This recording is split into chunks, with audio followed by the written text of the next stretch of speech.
ഇന്നത്തെ നമ്മുടെ റെസിപ്പി ഒരു കർക്കിടക സ്പെഷ്യൽ മരുന്നുണ്ടയാണ്. അതിനുള്ള സാധനങ്ങളൊക്കെ നമ്മൾ എടുത്തു വെച്ചിട്ടുണ്ട്. നമുക്ക് എന്തെല്ലാമെന്ന് നോക്കാം. ചോറിനൊക്കെ എടുക്കുന്ന കുത്തരി 1 കപ്പ്, പിന്നെ ഞവരരി, എള്ള്, ആശാളി ഇവയെല്ലാം ഓരോ കപ്പ് വീതം എടുത്തിട്ടുണ്ട്. ഇതെല്ലാം അളവ് കപ്പിലാണ് നമ്മൾ എടുത്തിരിക്കുന്നത്. അളവ് കപ്പിൽ ഓരോ കപ്പ് വീതമാണ് എടുത്തിരിക്കുന്നത്. അളവ് കപ്പ് ഇല്ലെങ്കിൽ ഓരോ വലിയ ഗ്ലാസ് വീതം എടുത്താൽ മതി. ബാക്കി ചേരുവകളൊക്കെ നമുക്ക് 1/4 കപ്പ് വീതമാണ് വേണ്ടത്. കരിഞ്ജീരകം, നല്ല ജീരകം, ശതകുപ്പ, അയമോദകം, ഉലുവ ഇവയെല്ലാം നമ്മൾ അളവ് കപ്പിലുള്ള 1/4 കപ്പ് വീതമാണ് എടുത്തിരിക്കുന്നത്.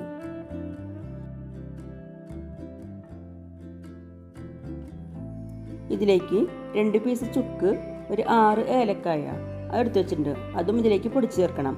പിന്നെ ഇതിലേക്ക് കരിപ്പെട്ടിയാണ് വേണ്ടത്. ശർക്കര ചേർക്കരുത്. ഒരു 400 ഗ്രാം കരിപ്പെട്ടി എടുത്തു വെച്ചിട്ടുണ്ട്. ഇതിലുള്ള എല്ലാ കൂട്ടുകളും കഴുകിയതിന് ശേഷം നമ്മൾ നേരിട്ട് വറുത്തെടുക്കുകയാണ് ചെയ്യുന്നത്. കഴുകി ഉണക്കിയതിന് ശേഷം വറുത്തെടുക്കുകയാണെങ്കിൽ നമുക്ക് പെട്ടെന്ന് വറുത്തെടുക്കാൻ എളുപ്പമായിരിക്കും. മഴയൊക്കെ ഉള്ളതുകൊണ്ട് നമ്മൾ നേരിട്ട് കഴുകി വറുത്തെടുക്കുകയാണ് ചെയ്യുന്നത്. ഇതുപോലെ ചൂട് കട്ടിയുള്ള പാത്രത്തിലിട്ട് നമുക്ക് വറുത്തെടുക്കാം. ചീനച്ചട്ടിയിലോ അതോ ഉരുളിയിലോ ഒക്കെ ആയിട്ട് വറുത്തെടുക്കാം. അരി ഇതുപോലെ പൊട്ടിത്തിറങ്ങുമ്പോഴാണ് ഇത് പാകമായി വരുന്നത്. ഇത് പാകമായി വരുമ്പോൾ നമുക്കത് കോരി മാറ്റാം.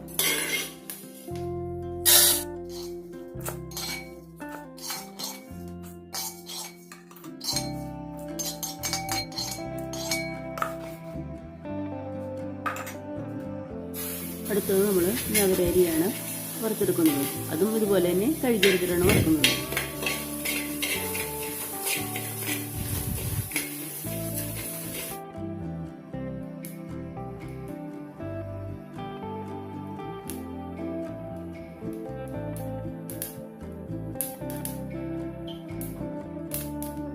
അരി ഇപ്പോൾ പൊട്ടി തുടങ്ങിയിട്ടുണ്ട്. നല്ല പാകമായി വന്നിട്ടുണ്ട്. ഇനി നമുക്കിത് കോരി മാറ്റാം.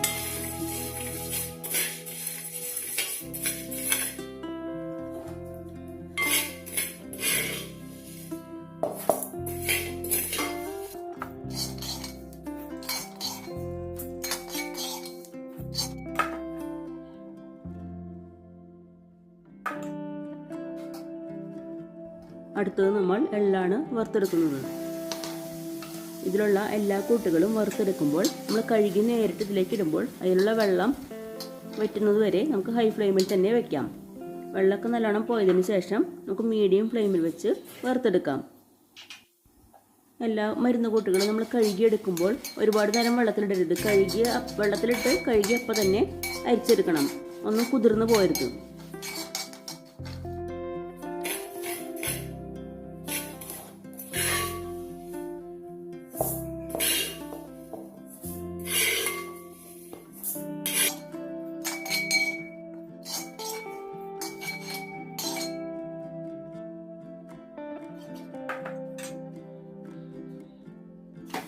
ആശാലി വെള്ളത്തിലിട്ട് ഉടനെ തന്നെ അരിച്ചെടുക്കണം.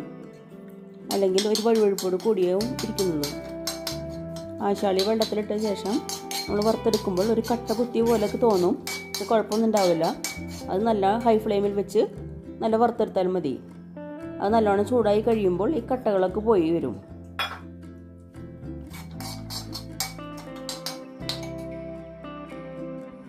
നല്ലവണ്ണം ചൂടായി വന്നപ്പോൾ ഇതിലുള്ള കട്ടകളൊക്കെ ഇപ്പോൾ കുറഞ്ഞു വന്നിട്ടുണ്ട്. കുറച്ചും കൂടിയും ചൂടായി വരുമ്പോൾ എല്ലാ കട്ടകളും പോയി വരും.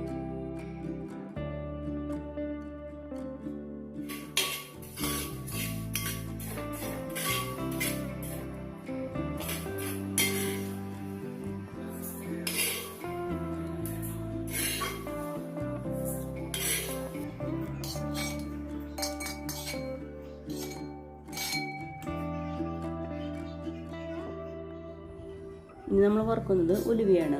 അത് നമ്മൾ നേരത്തെ കഴുകി ഉണക്കിയത് കൊണ്ട് നമ്മൾ നേരിട്ട് വറുത്തെടുക്കുകയാണ് ചെയ്യുന്നത്.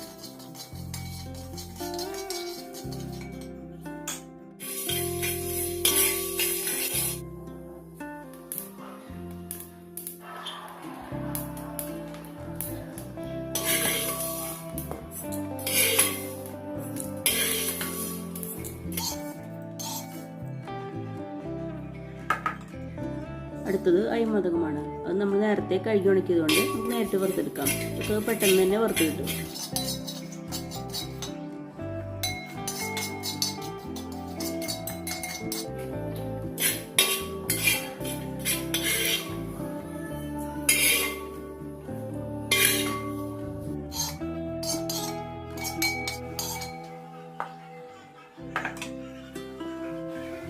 അടുത്തത് നമുക്ക് ചതകുപ്പ് വറുത്തെടുക്കാം.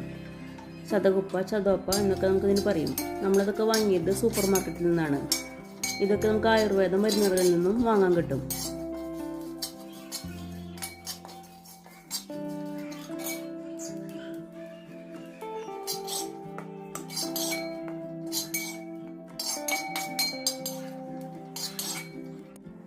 അടുത്തത് കരിഞ്ജീരകമാണ് വറുത്തെടുക്കുന്നത്. അത് കഴുകിയിട്ടാണ് വറുത്തെടുക്കുന്നത്.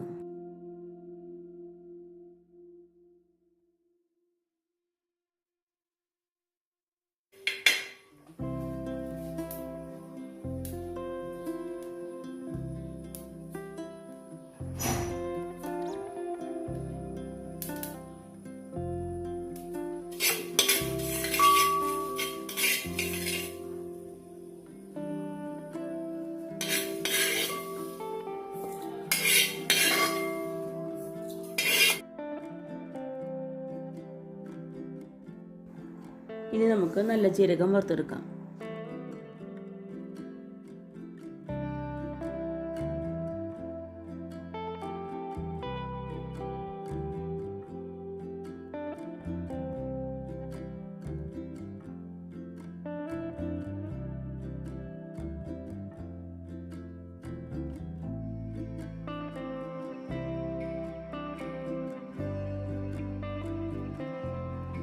ഇപ്പോൾ എല്ലാ മരുന്നുകൂട്ടുകളും വറുത്ത് കഴിഞ്ഞിട്ടുണ്ട്. ഇനി നമുക്ക് നാളികേരമാണ് വറുത്തെടുക്കേണ്ടത്. ഇതിനായി നമുക്ക് ഒരു നാളികേരമാണ് എടുത്തിരിക്കുന്നത്. നാളികേരം ഒരുപാട് മുറിക്കൊന്നും വരണ്ട, അതിലുള്ള വെള്ളമൊക്കെ ഒന്ന് വെക്കുക നല്ലത്.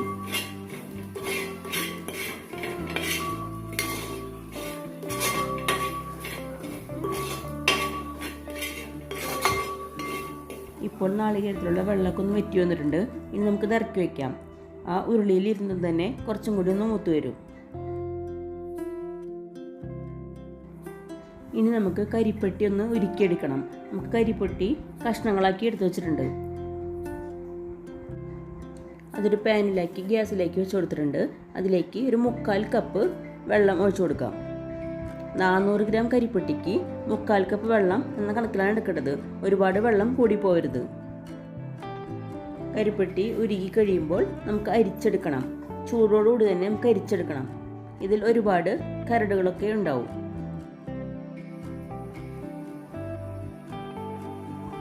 ഇപ്പോൾ കരിപ്പെട്ടി എല്ലാം ഉരുകി വന്നിട്ടുണ്ട്. ഇനി നമുക്ക് ഗ്യാസ് ഓഫ് ചെയ്യാം.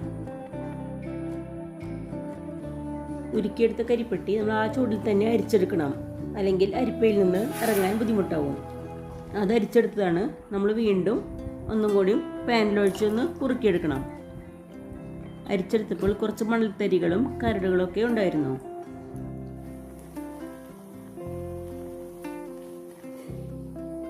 ഇനി നമുക്ക് വറുത്തെടുത്ത നാളികേരവും ഉരുളിയിൽ നിന്ന് മാറ്റാം.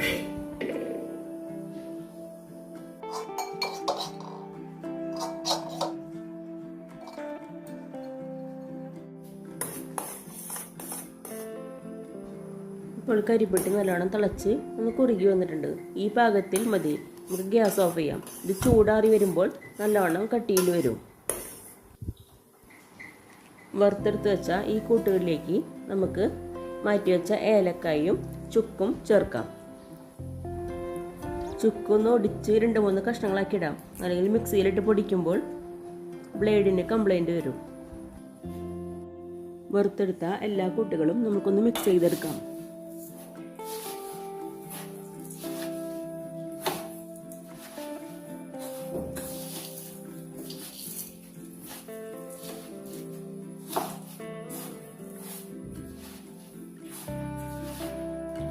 നല്ലവണ്ണം ചൂടാറിയ ശേഷം നമുക്ക് മിക്സിയുടെ ജാറിലിട്ട് ഇത് പൊടിച്ചെടുക്കാം.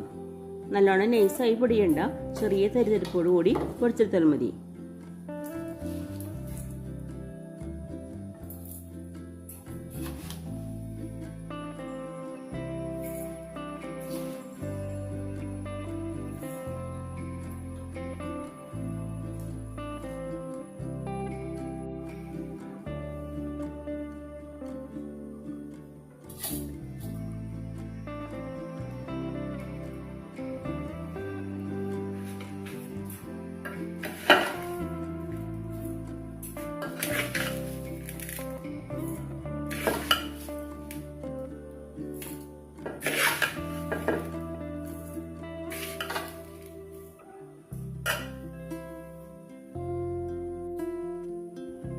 ബാക്കിയുള്ളതെല്ലാം നമുക്ക് ഇതുപോലെ തന്നെ പൊടിച്ചെടുക്കാം.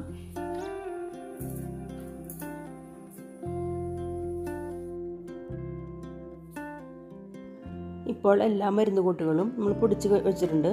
ഇനി ഒരു സ്പൂൺ വെച്ച് ഒന്നെല്ലാം ഒന്ന് മിക്സ് ചെയ്തെടുക്കണം.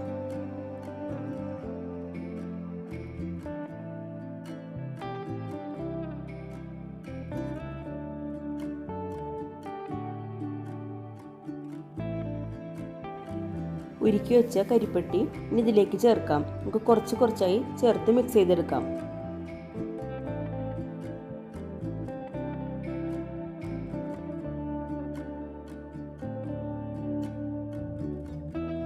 നമ്മൾ ഉരുക്കി വെച്ച കരിപ്പെട്ടി മുഴുവനായി തന്നെ ഇതിലേക്ക് ആവശ്യമാണ്. നമ്മൾ എടുത്ത മരുന്നിനനുസരിച്ച് കറക്റ്റാണ് ഈ 400 ഗ്രാം കരിപ്പെട്ടി.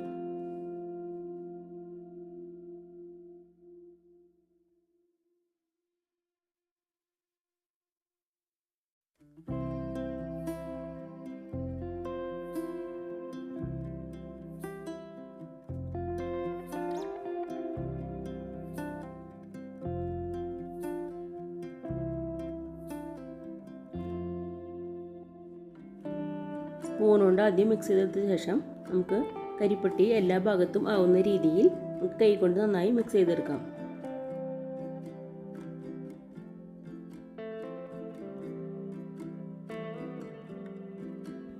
നമുക്ക് കയ്യിൽ വെച്ച് ഓരോന്നും നാരങ്ങയുടെ വലുപ്പത്തിൽ ഉരുട്ടിയെടുക്കാം. നല്ലോണം അമർത്തി തന്നെ ഉരുട്ടിയെടുക്കാം. എല്ലാം ഇതുപോലെ ഉരുട്ടിയെടുക്കാം. ഇതെല്ലാവർക്കും കഴിക്കാൻ പറ്റുന്ന രീതിയിലുള്ളതാണ്. മരുന്നിൻ്റെ കയ്പോ ചവർപ്പൊന്നും കൂടുതലായിട്ടൊന്നും ഇല്ല. മധുരവും കറക്റ്റാണ്. മുതിർന്നവർക്ക് ഒരു രാവിലെ 2 എണ്ണം വൈകിട്ട് 2 എണ്ണം എന്ന രീതിയിൽ കഴിക്കാം.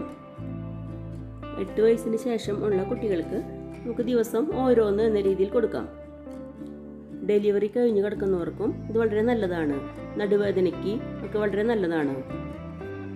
ഗർഭിണികൾ ഡോക്ടറുടെ നിർദ്ദേശപ്രകാരം മാത്രമേ ഇത് കഴിക്കാവൂ.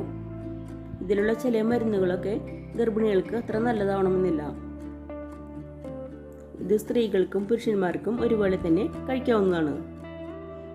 ഇപ്പോൾ നമ്മൾ എല്ലാ മരുന്നുണ്ടയും ഉരുട്ടി കഴിഞ്ഞിട്ടുണ്ട്. നമുക്ക് ഈ അളവിൽ ഉണ്ടാക്കിയാൽ ഒരു 33-34 ഉണ്ടകളാണ് കിട്ടുന്നത്.